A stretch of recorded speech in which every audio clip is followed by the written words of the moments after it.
perayaan kita memang dengan kalau desa. kita lihat semboyan di BP2MI itu kan pergi menjadi PMI, pulang menjadi juragan katanya. Artinya apa? PMI ini bukan tujuan akhir, tetapi bagaimana kita mendorong PMI ini sebagai profesi profesional, tetapi kan tidak selamanya mereka stay di luar negerinya, pasti mereka balik. Mungkin di sana bisa kesempatan mengumpulkan modal. Nah, harapan kita kan PMI kita ini luar biasa. Kalau bekerja di luar negeri itu pasti etos kerjanya tinggi, pasti punya keterampilan. Nah, harapannya begitu dengan pengalaman di luar negeri itu, kalau sudah kembali ke tanah air, ya lanjutkan etos kerjanya yang tinggi itu. Nah, memang ada persoalan keterampilan. Nah, tugas kita, misalnya Pak Bupati kan sudah punya program. Bagaimana misalnya setiap tahun desa itu bisa mengirim pemuda-pemudanya, mungkin termasuk calon PMI-nya, supaya bisa tersambungkan, dilatih di BLK di Lendeng. Berarti Kan, peran desa harus ya, unggul. alhamdulillah kan hadir nih PMD. Ya tadi saya katakan menyelesaikan masalah PMI ini tidak cukup sektoral saja, tidak bisa kita andalkan di Snaker saja. Ya tentu harus ada keterlibatan. Pertama malah adalah Dukcapil. Mengapa Dukcapil? Karena seringkali dulu-dulu itu Pak, orang keluar negeri itu pinjem-pinjem kakak kan. Sekarang kan tidak bisa. Jadi harus kita pastikan seluruh warga kita ini punya admin duk yang legal, punya KTP online, kan begitu, sehingga kita bisa pantau di sistemnya. Saya sudah ke BP2MI Jakarta.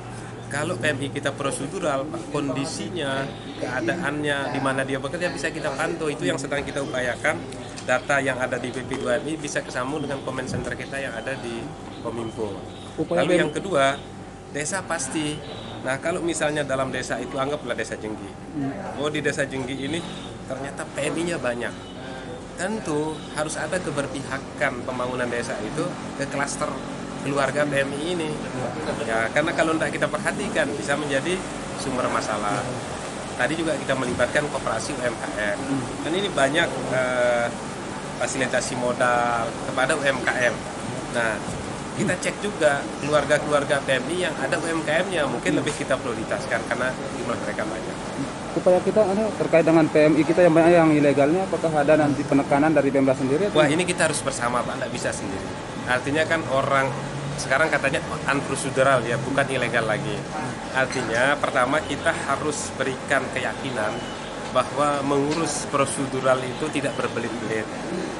Mengurus prosedural itu semua orang tahu, sehingga tidak diwakilkan. Kan dulu istilahnya calo nih, nah, pekerjaannya diam di rumah, calo yang kesana kemari.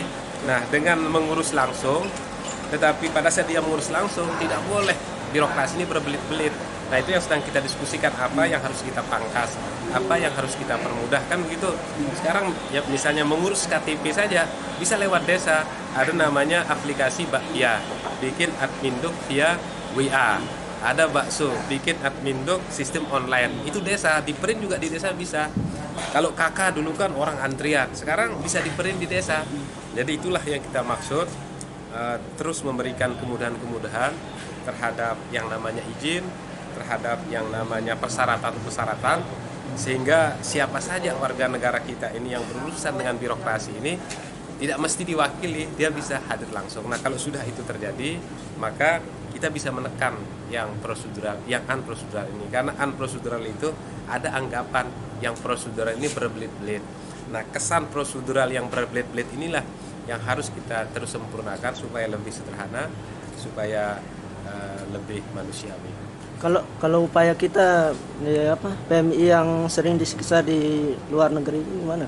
Ya kan memang kita punya duta besar Pak, kita punya BP2MI. Ingat BP2MI itu kan Badan Pemberdayaan dan Perlindungan Pekerja Migran kan, ya kan? Memang negara sudah menugaskan kepada BP2MI. Saya sudah menyaksikan bagaimana di comment center BP2MI itu seluruh warga yang berstatus sebagai PMI terpantau. Nah, yang tidak bisa kita pantau ini adalah yang unprocedural. Jadi kalau saya satu tekan unprocedural itu bila perlu ke titik nol. Yuk, ingat, PMI ini bukanlah aib. Sekali lagi ya, ini adalah profesi. PMI ini juga profesi, orang bekerja kan. Mengapa pemerintah tidak bisa melayani mereka? Karena unprocedural. Jadi kalau mau mengurangi angka TPPO, mau mengurangi berita-berita buruk tentang PMI, jadilah PMI yang prosedural. Harapan kita Terakhir Ya, harapan kita mari kita bersama-sama. Alhamdulillah hari ini kan hadir dari SPMI, dari SPN, para pemerhati PMI. Pemerintah tidak bisa sendiri. Mari kita bergandengan tangan. Pemerintah kabupaten juga tidak bisa sendiri. Pasti harus ada perhatian pemerintah desa. Kalau semua berkolaborasi dengan baik, insya Allah harapan itu bisa kita wujudkan.